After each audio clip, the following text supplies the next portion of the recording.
Imagine this. You stand at the precipice of a silent, aching void, a chasm within that seems to swallow light. Have you ever wondered why, despite every effort to build, to love, to flourish, a persistent whisper of inadequacy, a phantom limb of pain, seems to cling to the soul? This isn't merely fleeting sadness. It is the gnawing echo of what feels like inherent brokenness, a deep-seated belief that your essence, your very being, is somehow flawed. It's the silent burden carried by countless women, an unseen wound that often manifests as a ceaseless striving for external validation, a desperate attempt to fill the emptiness with accolades, affection, or even material success. This unyielding pursuit often leaves one feeling more depleted, for the wound remains, merely masked by a fragile veneer of achievement. Today, we delve into the heart of this ancient feminine wound, exploring its origins and, more importantly, its alchemical transformation. Once, in a sun-drenched valley cradled by ancient mountains, lived a woman named Elara. Her village, nestled by a winding river, was known for its vibrant tapestries, each thread woven with stories of resilience and beauty. Yet, Elara carried a secret tapestry within her, one woven with shadows of a past she couldn't quite decipher. From a young age, she had felt a peculiar weight, a subtle but pervasive sense of being not enough. It wasn't born of cruelty or neglect. Her parents were kind, her community supportive, but the feeling was an insidious parasite, whispering doubts into her tender heart. Perhaps it began with a well-meaning comparison from an elder. "Elara, you are graceful, but not like your sister, who dances with the wind." Or a casual observation. "Your mind is keen, but not as sharp as the village scholar's son." Each seemingly innocuous comment, absorbed by a young, permeable psyche, became a tiny stone added to an invisible wall around her burgeoning self-worth. This internal barrier, unseen by others, became Elara's most formidable prison. As she blossomed into womanhood, Elara became exceptionally adept at reading the desires of others. She had an uncanny ability to anticipate needs, to mold herself into the reflection others sought. If the village needed a healer, she diligently studied herbs and remedies. If a storyteller, she memorized ancient tales and practiced her cadence. She became a chameleon, blending seamlessly into every expectation, seeking the elusive warmth of approval. Her laughter, though genuine, often felt slightly off-key, a performance for an invisible audience. Her achievements, celebrated by the community, brought her a fleeting satisfaction, quickly overshadowed by the nagging question, "Is this truly me?" The years passed, and Elara's reputation grew. She was admired, respected, even beloved. Yet, the gnawing emptiness persisted, a phantom limb aching for something it couldn't name. Her relationships, though numerous, felt shallow. She poured herself into others, constantly giving, constantly accommodating, but the reciprocity she craved felt like a mirage. She attracted partners who mirrored her internal landscape, those who took more than they gave, who relied on her strength, or who, in their own unconscious projections, reinforced her belief that she had to earn love through tireless effort. One such man, a traveling merchant named Kale, with eyes like storm clouds and a smile that promised fleeting sunshine, became the embodiment of her unconscious shadow. Kale was charismatic, charming, but also deeply self-absorbed, constantly seeking validation through external conquests, much like Elara herself. He saw in her the perfect mirror for his own grandiosity, a silent audience for his tales of triumph. Elara, in turn, projected onto him the missing piece of her own worth, believing his affection would finally fill the void. Their courtship was a whirlwind of grand gestures and passionate pronouncements. Yet beneath the surface, Elara felt a subtle erosion of her spirit. Kale, unknowingly, chipped away at her individuality. Her opinions were subtly dismissed, her desires gently redirected. When she voiced a need, it was often met with a charming deflection or a subtle implication that her feelings were an inconvenience. She found herself silencing her own voice, dimming her own light, convinced that her authenticity was somehow a burden.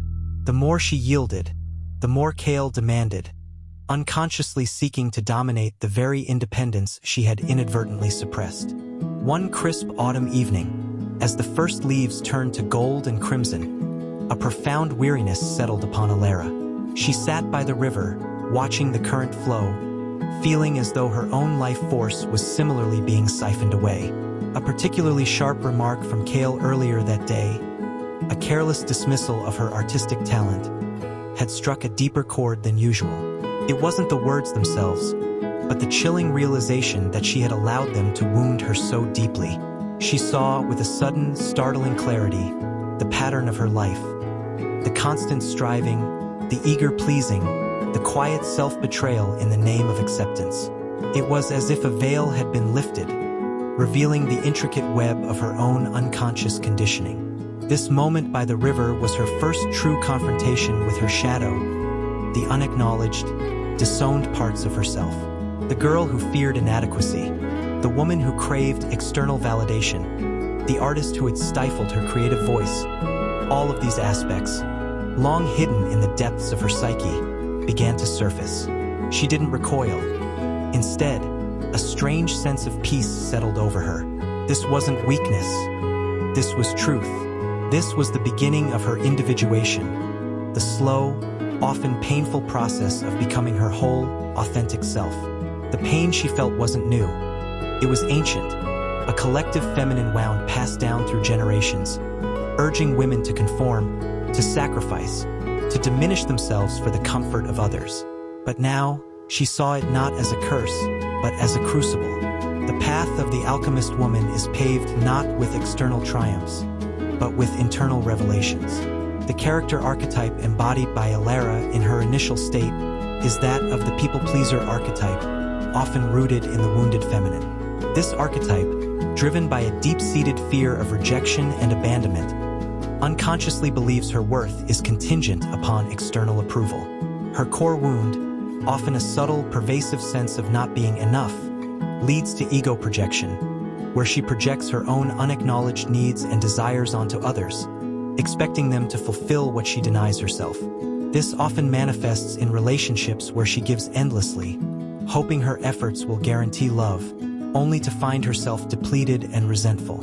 She struggles with self-worth, believing she must earn her place, her voice, her very existence. For you, the woman who recognizes a glimmer of Elara's journey within your own, understand this.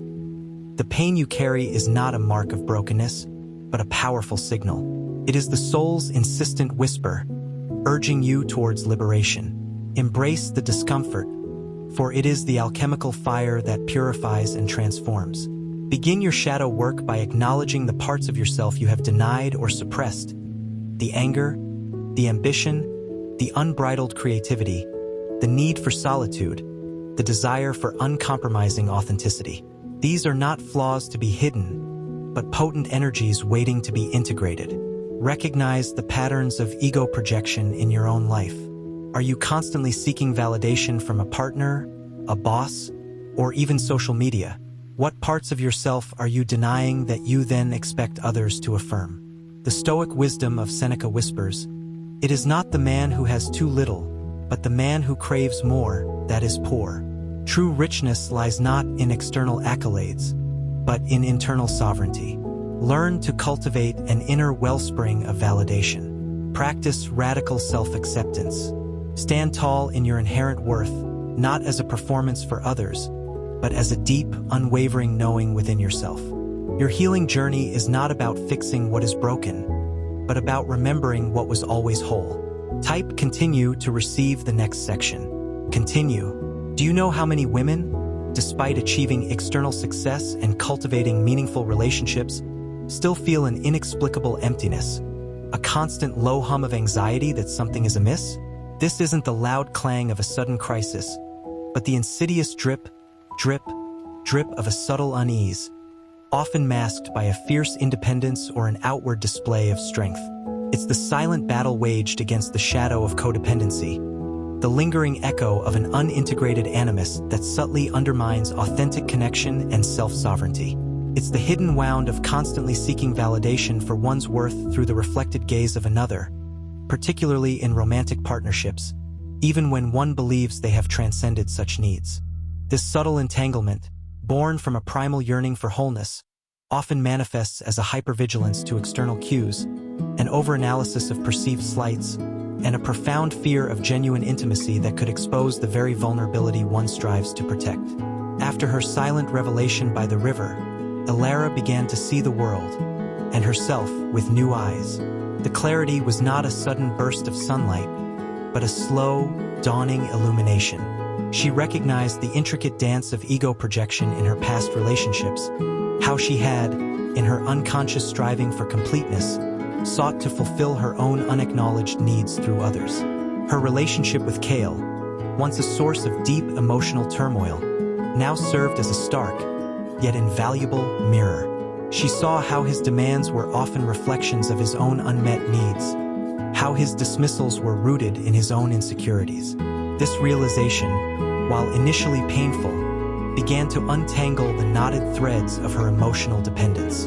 The first step in her transformation was the difficult art of detachment, not from love or connection, but from the outcome of others' opinions. She started with small acts of rebellion against her ingrained people-pleasing tendencies. She began to say no to requests that genuinely drained her energy. She allowed herself moments of quiet solitude, resisting the urge to fill every spare minute with social interaction or productive tasks designed to impress. These acts felt revolutionary, akin to breaking ancient, invisible chains. There was discomfort, yes, a primal fear of rejection, but beneath it, a nascent sense of liberation bloomed. Elara started to truly listen to her own inner voice, a quiet whisper that had long been drowned out by the clamor of external expectations. She revisited her love for art, not as a means to gain approval, but as an expression of her soul. She spent hours by the river, sketching the changing light, not for public display, but for the sheer joy of creation. This re-engagement with her authentic passions began to heal a deep chasm within her, a void created by years of prioritizing external validation over internal fulfillment. This was the beginning of cultivating her inner child, nurturing the creative, playful, and vulnerable parts of herself that had been silenced. Her journey also led her to confront the archetype of the animus within her. Carl Jung posited that every woman carries an inner masculine principle, the animus, which manifests in her reasoning, assertiveness, and spiritual drives. For Elara, her animus had been largely undeveloped or, worse, externalized. She had sought her strength, her direction, her sense of purpose, not from within, but from the men in her life. Kale, with his decisive nature and outward confidence, had become an unconscious projection of her own undeveloped animus. When he was dismissive, it echoed her own internal dismissal of her authority. When he was assertive, it highlighted her own suppressed assertiveness.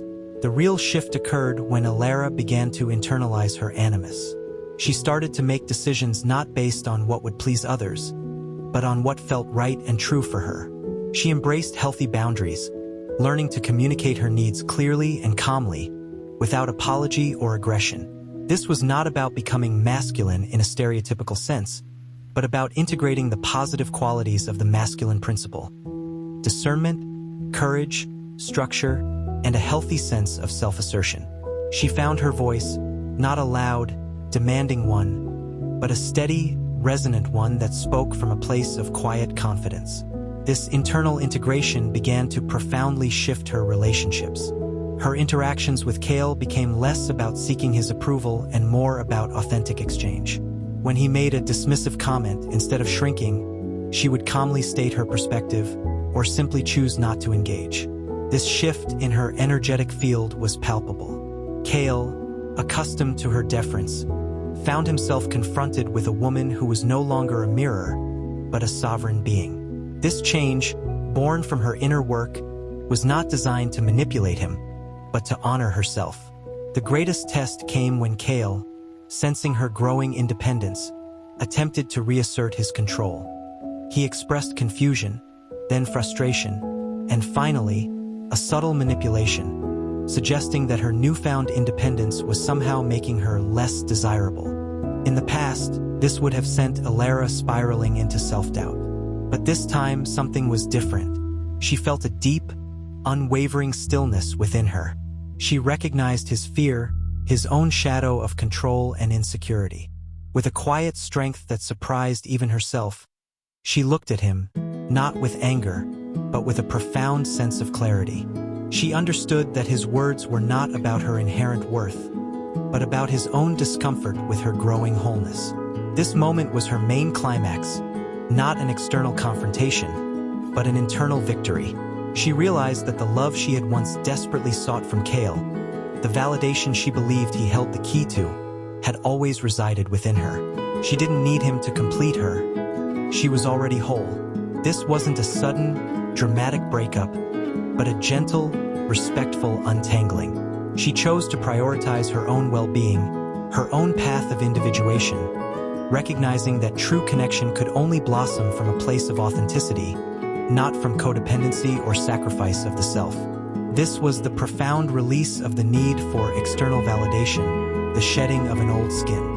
The journey of the alchemist woman involves the profound process of integrating the animus, transforming the external seeking of validation into an internal source of strength and direction.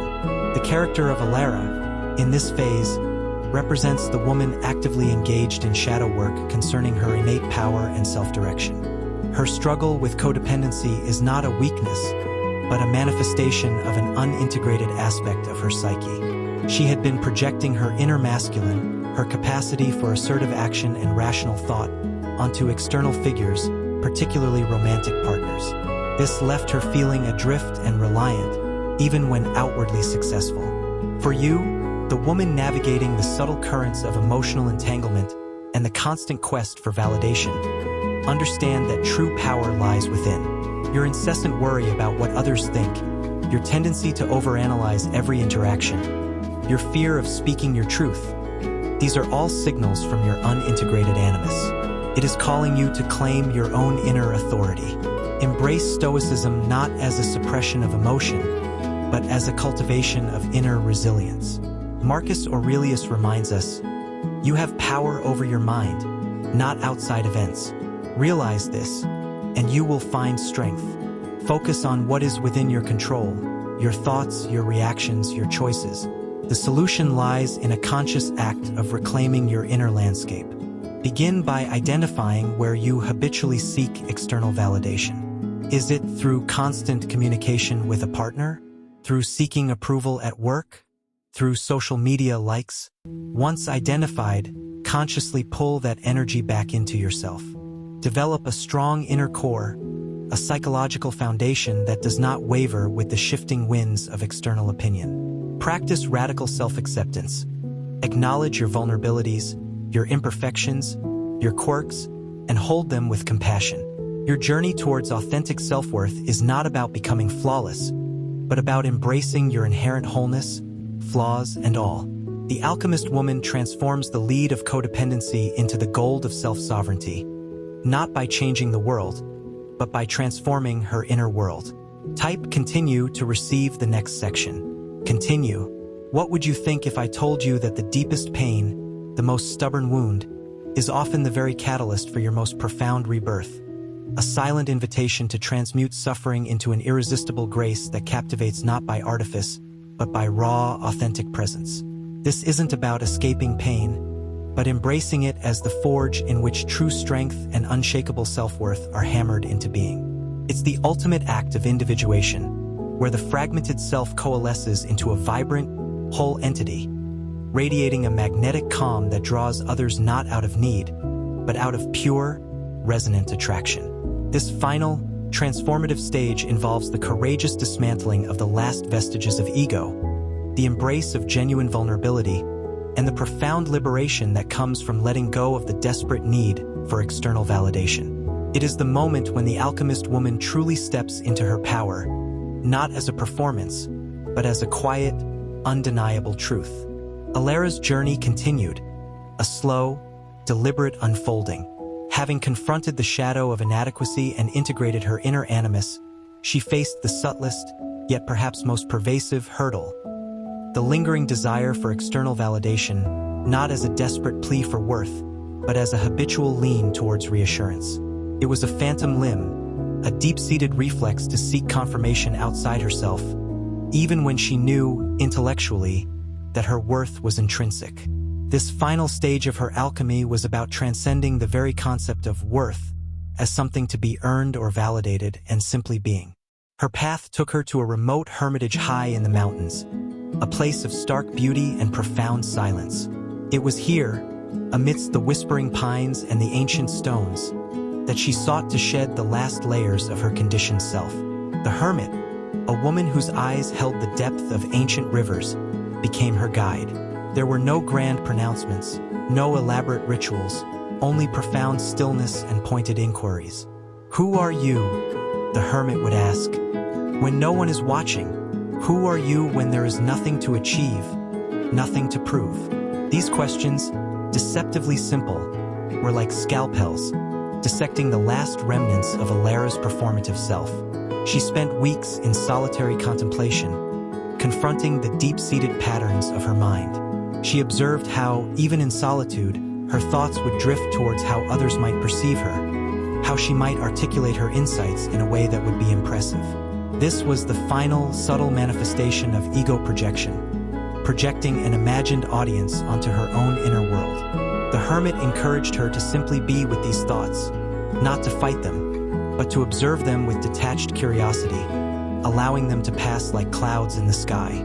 One day, while meditating by a glacial lake, Elara was seized by a profound sense of emptiness. It wasn't the aching void of her youth, but a different kind of void, a clean, clear space. In that moment, she saw the absurdity of her lifelong quest for external validation. Every effort to be seen, to be approved of, had been an attempt to fill this very space. But now, the space itself felt sacred, not empty. It was the vastness of her own being, unburdened by definition or expectation. She realized that the concept of not enough was a construct, a story she had unconsciously inherited and perpetuated. She was not enough, she simply was. This was the pinnacle of her healing pain, a release from the narrative of suffering. This realization was not a sudden explosion of joy, but a quiet, profound emotional release. It was the sensation of 1,000 tiny threads, long binding her to external approval, finally snapping. There was no need to prove, no need to perform, no need to be anything other than what she was in that moment. The grace she sought was not an external adornment, but an intrinsic quality of her unfettered self.